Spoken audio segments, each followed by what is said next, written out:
Well, depending on where you are, that's going to be a big factor in the forecast for this upcoming eclipse. The eclipse is happening one way or the other, depends on your location if you'll be able to see it. And if you're traveling to the path of totality to get that full effect of the eclipse, the best locations to be for the least amount of cloud cover, at least right now, look to be from northern Arkansas into southeast Missouri, southern Illinois, and then your next best option will be over parts of New England, upstate New York. That's where we'll likely have the least amount of cloud cover in the path of totality.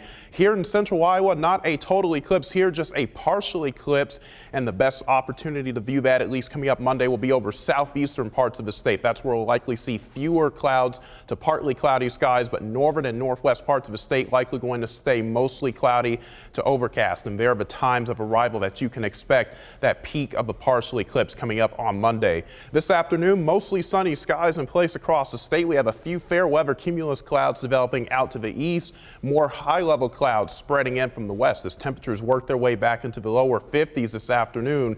These clouds are expanding in ahead of an approaching storm system that will arrive tomorrow. Mostly cloudy skies across the Dakotas and Nebraska, and this is all in advance of this very strong upper-level disturbance over parts of the western U.S.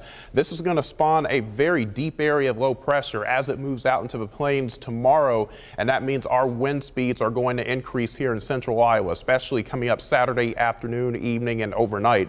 No winds or no windy issues today. Temperatures work their way back into the mid and upper 50s and lower 60s out in the parts of western Iowa. We'll be watching that little band of cirrus clouds move across the state, leaving us with some filtered cloud cover overnight. Tomorrow's mostly sunny. The winds pick up throughout the day, and we'll have another day with high temperatures working their way back into the mid 50s.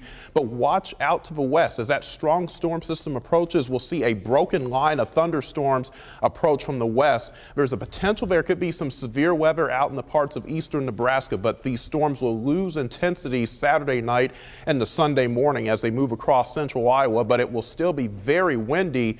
And then Sunday afternoon, as that area of low pressure and these boundaries approach the state, we could see some redeveloping thunderstorms during the afternoon, and there is a low chance that some of these could also turn severe here as well. Watch for wind forecasts as we move into Saturday afternoon. Expect sustained winds or wind gusts that could be upwards of 35 to 45 miles per hour.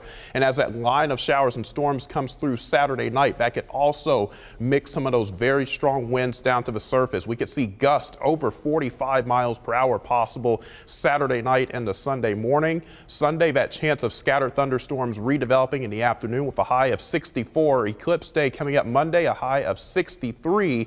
Mostly cloudy skies to the north, clear to the south, and we stay mostly dry into the middle of next week.